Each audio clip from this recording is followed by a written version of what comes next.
Sentence का सबसे ज़्यादा इम्पॉर्टेंट पार्ट वर्ब। आज हम उसी को डिस्कस करने वाले हैं।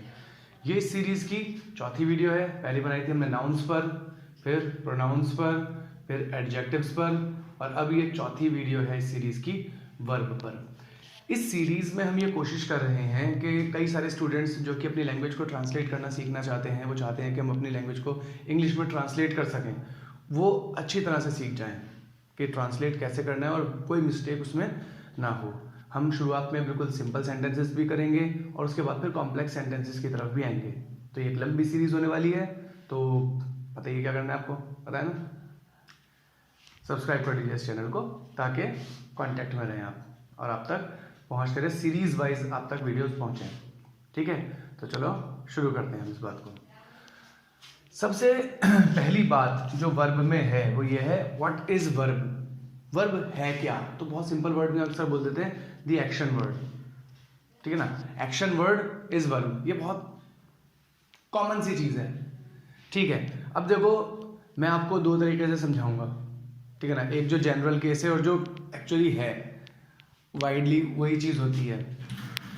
एक्शन, स्टेट और पोजेशन, इन चीज़ों को शो करने वाले वर्ड्स जो होते हैं ये होते हैं हमारे क्या?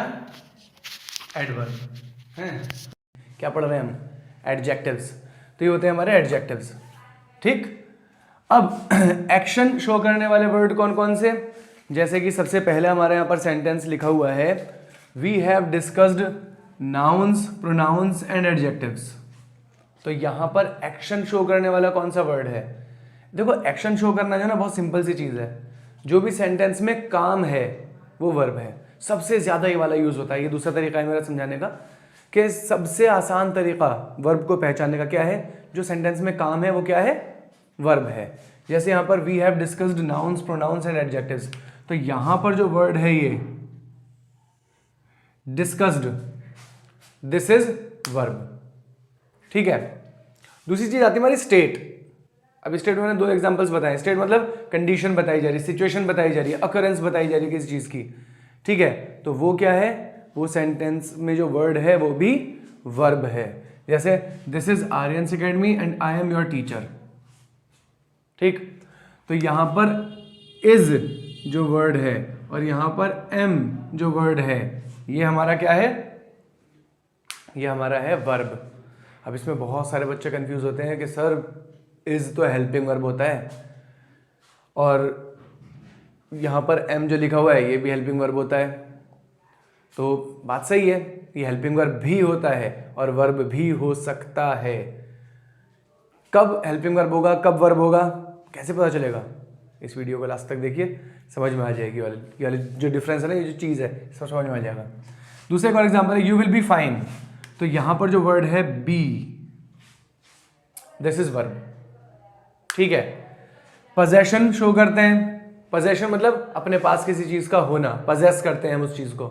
ठीक है, तो यहां पर वर्ड आता है हमारा हैव, जो कि वर्ब है। अब इसमें भी बहुत सारे बच्चे बोलेंगे सर हैज, हैव, हैड ये तो हेल्पिंग वर्ब हमने पढ़े हैं। हैज, हैव जो है वो प्रेजेंट परफेक्ट टेंस का हेल्पिंग वर्ब है, हमें तो रटा हुआ है एकदम।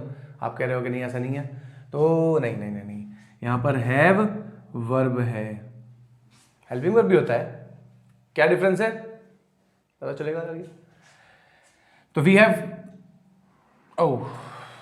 Have many topics to cover in near future. हमारे पास बहुत सारे टॉपिक्स हैं जो नियर फ्यूचर में हमें कवर करने हैं।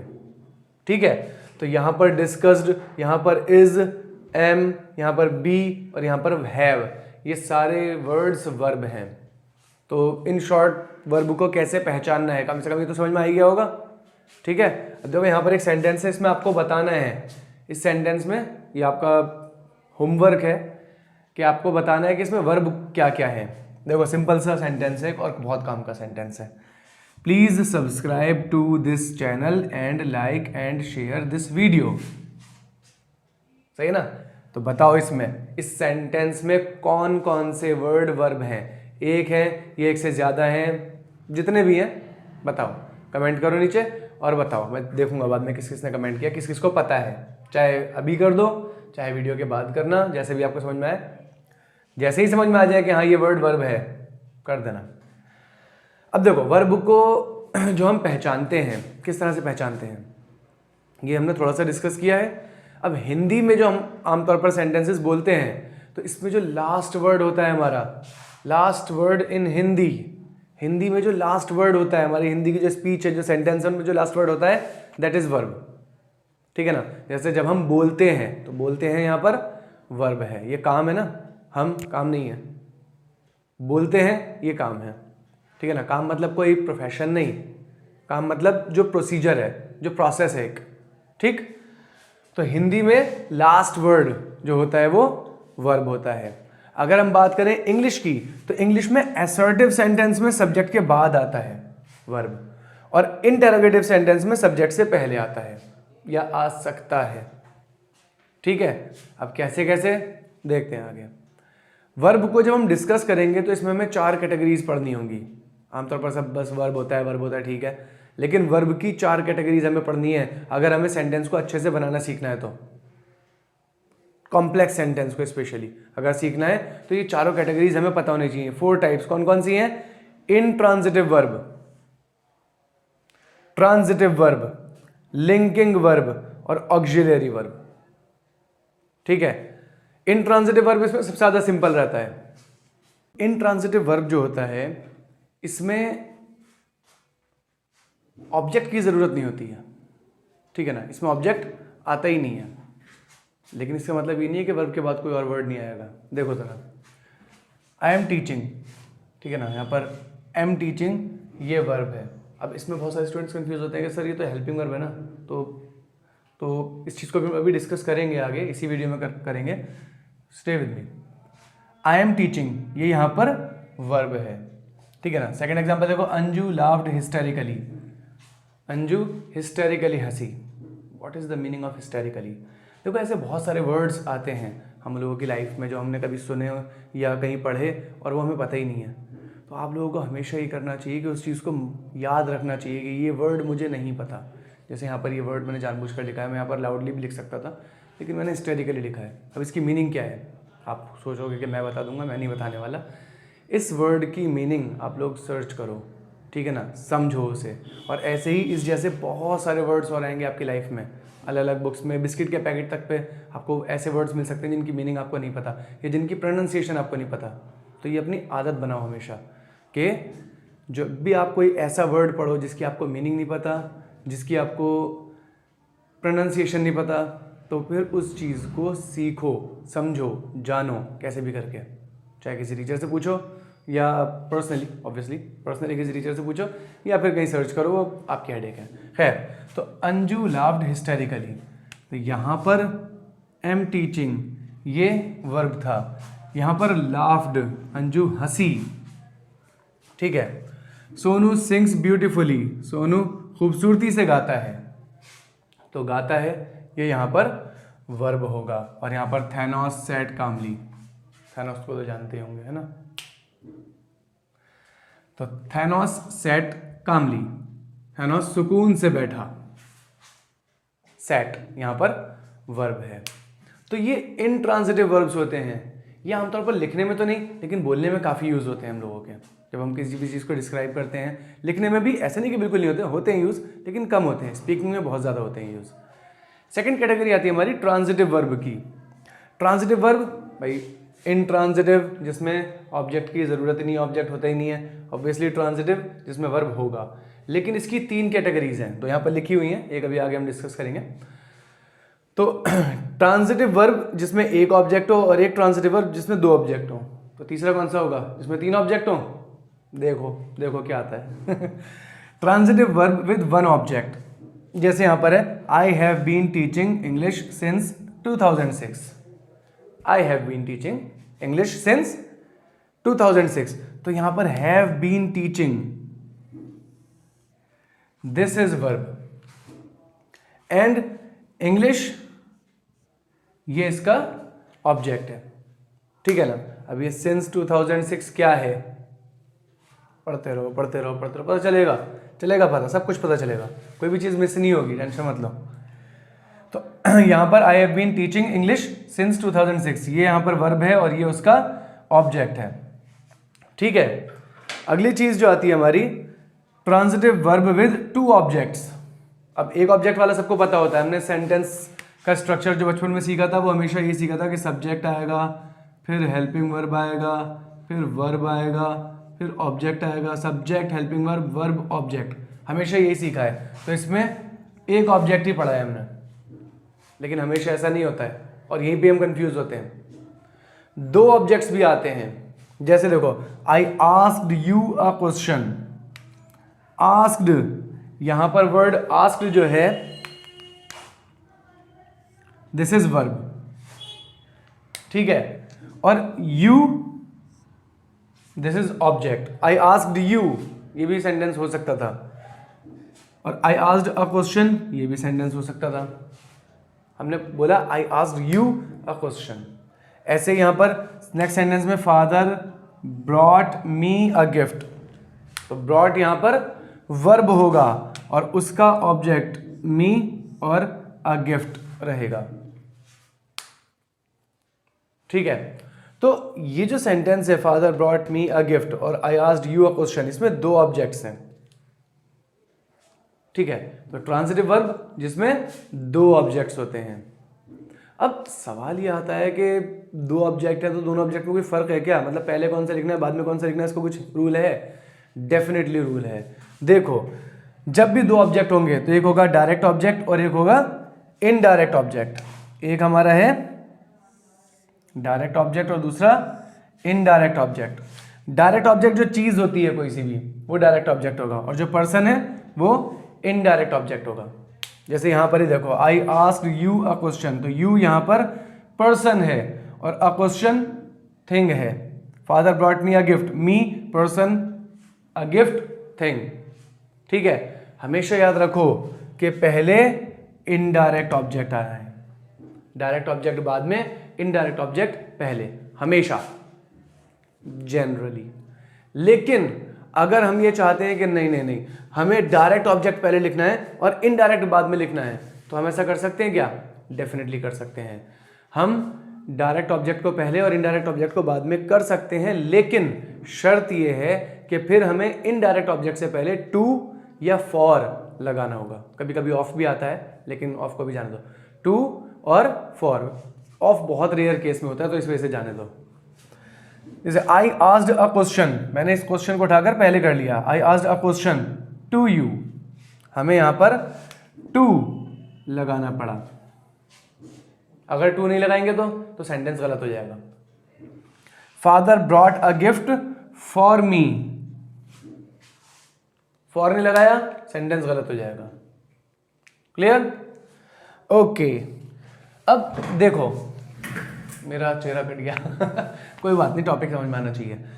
ऑब्जेक्ट कौन कौन से वर्ड्स हैं जो ऑब्जेक्ट हो सकते हैं? तो ऑब्जेक्ट जो हो सकते हैं वो वर्ड है नाउन, प्रोनाउन, इन्फिनिटिव्स, जीरंड्स, फ्रेज और क्लॉज। ये वर्ड्स, ये 6 चीजें ऐसी हैं, ये वर्ड्स आपको बताएंगे कि ऑब्जेक्ट क्या क्या वर्ड बन सकते हैं। नाउन, कहीं पर नाउन ऑब्जेक्ट हो सकता है, जैसे I have been teaching English, तो इंग्लिश यहां पर नाउन है, ठीक है। Father brought me a gift, यहां पर मी प्रोनाउन है, ठीक है। I asked you a question, इसमें भी ऐसे ही है, प्रोनाउन है। तो नाउन और प्रोनाउन सबसे ज्यादा ऑब्जेक्ट बनकर आते हैं और आमतौर पर लोग यही सोच लेते हैं कि यही हमेशा ऑब्जेक्ट होंगे, लेकिन ऐसा हमेशा नहीं होता। इन्फिनिटिव्स और जीरंड्स जो कि नॉन फाइनाइट की कैटेगरी होती हैं, ये भी ऑब्जेक्ट हो जाती हैं। अब ये होते क्या हैं, तो इसको हम नॉन फाइनाइट की पूरी एक वीडियो में अलग से बनाऊंगा, उसमें हम डिस्कस करेंगे। फिलहाल मैं शॉर्ट में बता देता हूँ। कभी कभी देखो यहाँ पर जो स्ट्रक्चर हमने पढ़ा था subject helping verb verb object, इसमें वर्ब कितने थे? 1। लेकिन कुछ सेंटेंसेस ऐसे होते हैं जिनमें एक से ज़्यादा वर्ब हमें देखने को मिलते हैं। मिसाल के तौर पर जैसे I want to meet you, तो वॉन्ट वर्ब है, मीट वर्ब है, तो ये दो वर्ब कैसे आ गए, है ना। तो जो दूसरा वर्ब है टू मीट, ये यहां पर क्या है? इन्फिनिटिव है, ठीक है। जीरंड्स किस तरह से आएगा? Gerunds, reading is a good habit, तो यहां पर मेन वर्ब है इज, जो नॉर्मल वर्ब होता है वो है इज। रीडिंग यहां पर जीरंड्स है जो कि सब्जेक्ट बनकर आया है, ये ऑब्जेक्ट बनकर भी आ सकता है। नॉन फाइनाइट्स में इसकी मैं पूरी डिटेल बताऊंगा, अभी तो फिलहाल शॉर्ट में बता रहा हूं। इसके अलावा phrase, phrase, what is phrase? Group of words which do not have a verb is phrase. मतलब ऐसे शब्दों का समूह, ऐसे शब्दों का ग्रुप जिसमें वर्ब नहीं है, वो होगा फ्रेज। ठीक है ना? जैसे I am a student of this school, तो आई एम सब्जेक्ट हो गया, वर्ब हो गया। A student of this school, ये पूरा का पूरा है फ्रेज। ठीक है, हम सोचते हैं क्या, आई एम अ स्टूडेंट, बस अ स्टूडेंट वर्ब है, ऑब्जेक्ट है, और इसके बाद ये ऑफ दिस स्कूल पता नहीं क्या है, तो ऐसा नहीं है, पता नहीं क्या है। क्लॉज, क्लॉज भी वर्ब का ऑब्जेक्ट बन सकता है। What is clause? तो क्लॉज के ऊपर भी एक पूरी वीडियो डेडिकेटेडली आएगी। क्लॉज जो होता है ये भी एक तरह का छोटा सेंटेंस आप कह सकते हो, या कंप्लीट सेंटेंस भी बन सकता है ये। ठीक है, एक क्लॉज एक कंप्लीट सेंटेंस भी बन सकता है, इसमें वर्ब भी होता है। ठीक है, जैसे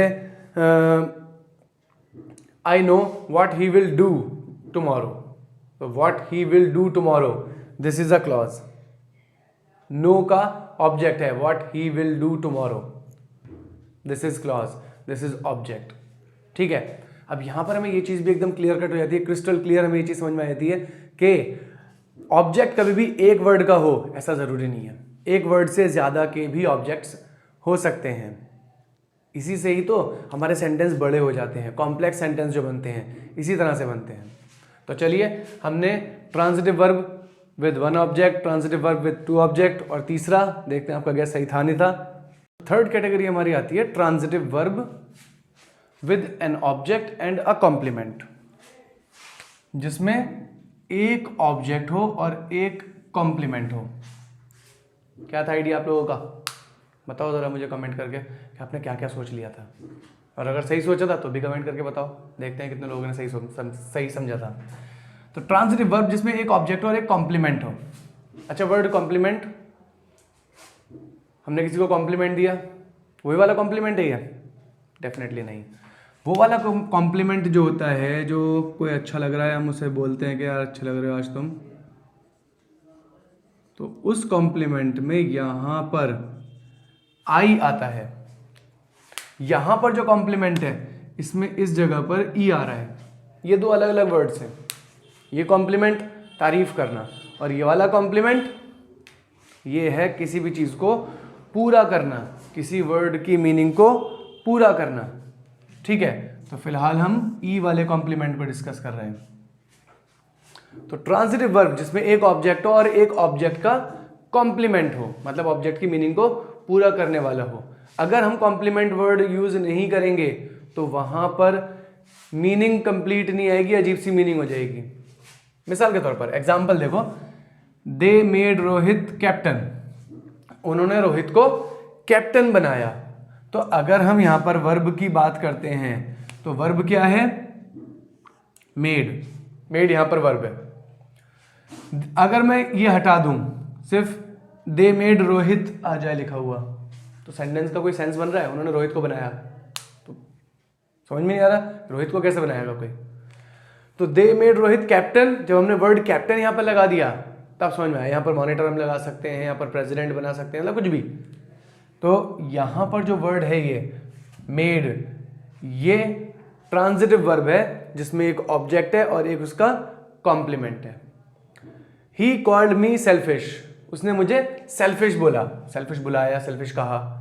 तो यहां पर जो वर्ड है ये called, this is verb, me object है और सेल्फिश इस मी का कॉम्प्लीमेंट है। ठीक है, ये थे हमारे ट्रांजिटिव वर्ब। तीन कैटेगरी हमने पढ़ी, transitive verb with one object, transitive verb with two objects and transitive verb with an object and a compliment. Third category, second category तो हमारी थी ट्रांजिटिव वर्ब, थर्ड कैटेगरी आती है लिंकिंग वर्ब। यहां पर वर्ब को एक कॉम्प्लीमेंट चाहिए होता है। ठीक है ना, वर्ब को कॉम्प्लीमेंट मतलब ऑब्वियसली वर्ब की मीनिंग कंप्लीट ही नहीं होगी जब तक कि उसे कोई कॉम्प्लीमेंट नहीं मिलेगा। जैसे शुगर टेस्ट स्वीट, अगर वर्ड यहां से स्वीट हटा दिया जाए तो सेंटेंस का कोई सेंस ही नहीं बनेगा। शुगर टेस्ट, शुगर चखती है, ये हो जाएगा मीनिंग, जो कि ऑब्वियसली कोई सेंस नहीं बना रहा है। तो शुगर टेस्ट्स स्वीट, यहां पर स्वीट कॉम्प्लीमेंट है जो इस वर्ब की मीनिंग को पूरा कर रहा है। एक और एग्जांपल यहाँ पर हम देखते हैं, शी लुक्स हैप्पी। तो शी लुक्स वो देखती है, हमें क्या देखती है, लेकिन यहाँ पर लुक्स का मतलब देखती नहीं, दिखती, लगती, ये मीनिंग निकल रहा है। ये कैसे पता चलेगा? आगे जो वर्ड लिखा है जो कॉम्प्लीमेंट है उससे। तो शी लुक्स, अगर हम सिर्फ इतना बोलते हैं शी लुक्स, तो मतलब है वो देखती है, जिसका सेंस अधूरा भी है ऑब्वियसली और मीनिंग भी गलत जा रही है। लेकिन शी लुक्स हैप्पी, वो खुश दिखती है, ठीक है ना। The sun is hot. What is the meaning of sun here? यहाँ पर सन का मतलब सूरज नहीं है, यहाँ पर सन का मतलब है धूप। तो सन का मतलब सूरज भी होता है और सन का मतलब धूप भी होता है। वो कहोगे सनलाइट का क्या होगा फिर? सनलाइट को गोली मारो। तो द सन इज हॉट, ठीक है। तो यहाँ पर इज जो वर्ड है ये हमारा लिंकिंग वर्ब है, क्योंकि इसको कॉम्प्लीमेंट चाहिए ही चाहिए। अगर हमने हॉट यहाँ से हटा दिया, द सन इज बोल दिया, कोई सेंस नहीं है सेंटेंस का। Many students are not present today. तो अगर मैं यहाँ पर प्रेजेंट टुडे हटा दूं, सिर्फ मेनी स्टूडेंट्स आर नॉट लिख दूं, तो कोई सेंस नहीं है इस सेंटेंस का। ये सेंटेंस ही नहीं होगा फिर, क्योंकि सेंटेंस एक पूरी बात होती है, ये बात ही पूरी नहीं हो रही है, तो ऑब्वियसली सेंटेंस नहीं बनेगा। तो लिंकिंग वर्ब जो होते हैं, इनमें वर्ब में कॉम्प्लीमेंट एक कम से कम चाहिए ही चाहिए होता है। ट्रांजिटिव वर्ब में क्या था, आप ऑब्जेक्ट लगा दोगे अच्छी बात है, नहीं लगाओगे तो वो इनट्रांजिटिव वर्ब बन जाएगा, ठीक है, वो इतनी बड़ी दिक्कत नहीं आएगी। लेकिन यहाँ पर वर्ब चाहिए ही होता है, उसके बगैर मीनिंग कंप्लीट है ही नहीं। अगला आता है हमारा ऑक्सिलरी वर्ब। ऑक्सिलरी वर्ब में जो है दो कैटेगरीज आती हैं, प्राइमरी ऑक्सिलरी और मोडाल ऑक्सिलरी, ठीक है। तो प्राइमरी ऑक्सिलरी में तीन वर्ड्स आते हैं मेनली, डू, बी और हैव। डू का मतलब है करना, ठीक है ना। मैं करना छोड़ो, यहां पर आपको जो मैंने शुरुआत में बताया था ना उसके अकॉर्डिंग बताया था। तो डू में वर्ड आते हैं जो एक्शन शो करते हैं, जैसे कि आस्क, रीड, राइट, वॉक, और भी बहुत सारे अनगिनत एग्जाम्पल्स हो सकते हैं इसके।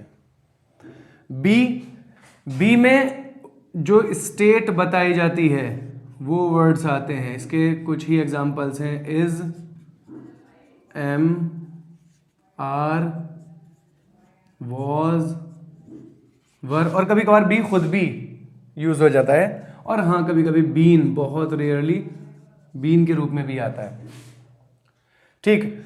हैव के यूज हम करते हैं हैव को जब पोजेशन शो करनी हो, और इसमें तीन वर्ड्स होते हैं हमारे, हैज, खुद हैव और हैड। अब सवाल ये आता है कि बी और हैव, इनकी जो फॉर्म्स हैं, ये तो हेल्पिंग वर्ब होती थी ना, तो ये वर्ब कैसे हो गई? तो बहुत सिंपल सा तरीका है ये पता करने का कि वहाँ पर ये वर्ड्स जो हैं, इज, एम, आर, वॉज, वर या हैज, हैव, हैड, ये वर्ब है, ये हेल्पिंग वर्ब है। बहुत सिंपल तरीका है। क्या सिंपल तरीका? आप ये देखो कि इज अगर किसी भी सेंटेंस में लगा हुआ है, जैसे यहाँ पर the sun is hot, is के बाद यहाँ पर ये वर्ड जो लिखा है, क्या ये वर्ब है या एडवर्ब? अगर बाई चांस बीच में एडवर्ब भी है तो भी देखो क्या इसके बाद कोई वर्ब है। अगर हाँ तो इज वहाँ पर हेल्पिंग वर्ब है, और अगर नहीं तो इज वहाँ पर वर्ब है, ठीक है ना। ऐसे ही is, am, are, was, were, has, have, had, सबके लिए यही चीज़ है। अगर इनके बाद कोई दूसरा वर्ब है तभी हेल्पिंग वर्ब होंगे, और अगर दूसरा वर्ब नहीं है तो यही वर्ब होंगे, ठीक है। अब बिल्कुल शुरुआत में मैंने आपको बताया था कि हेल्पिंग वर्ब और वर्ब दोनों एक ही चीज़ होते हैं। क्यों? देखो, प्राइमरी ऑक्सिलरी जो है ना, ये वर्ब बनकर भी यूज होते हैं और ये हेल्पिंग वर्ब बनकर भी यूज होते हैं, ठीक है ना। डू की फॉर्म्स हेल्पिंग वर्ब में डू, डज, डिड। बी की फॉर्म्स ये लिखी हुई हैं, हैव की फॉर्म्स ये लिखी हुई हैं। सारे हेल्पिंग वर्ब्स यही तो हैं। फ्यूचर के अलग हो जाते हैं, क्यों अलग हो जाते हैं? क्योंकि वो मोडाल ऑक्सिलरी में आते हैं। मोडाल ऑक्सिलरी सिर्फ और सिर्फ हेल्पिंग वर्ब की तरह यूज होती है, ठीक है। तो मैं यहां पर लिख सकता हूं यूज्ड एज हेल्पिंग वर्ब